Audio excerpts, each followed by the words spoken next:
This muddy track used to be an international crossing from Ukraine to Russia. For Helena and her neighbours with family and friends on both sides, it was a lifeline.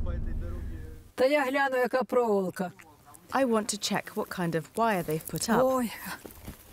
Yes, it's barbed wire. And they've ploughed this strip to catch people who try to cross. A few signs, some fencing and some barbed wire.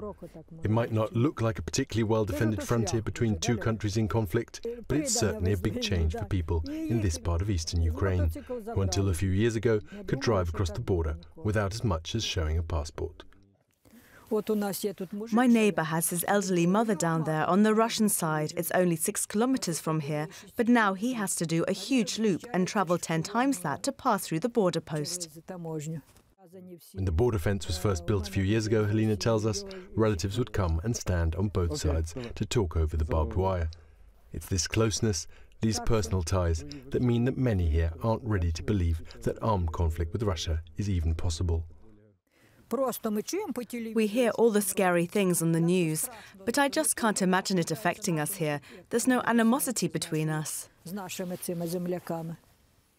That may be the case, but the tanks and the troops are definitely there, even if they're still some 200 kilometers from Helena's border village, with US defense sources warning invasion could be a reality within months. We've been expecting a Russian invasion since 2014. They're always flexing their muscles. And I think this is just an attempt to win political concessions. For now, at least, Ukraine's top commander in the region isn't convinced that war is inevitable. But if armed conflict does break out, he's well aware that US or NATO troops will not come to Ukraine's defense. We know we have only ourselves to rely on, but weapons deliveries would make a big difference. We need an anti-aircraft shield, and if we have that, any kind of intervention will be much less likely. In the border town of Milyen, there's not much of that shield in evidence, with the Russian and Ukrainian border guards barely a metre apart along the boundary, which runs down the middle of the main street. But even here, where many locals can see Russia from their windows, it's COVID and economic worries rather than Russian tanks that for now are still weighing most heavily on people's minds. How can we be in danger if the border's right there? We would have seen something already. I've only seen those Russian tanks on TV. We can't see or hear them here.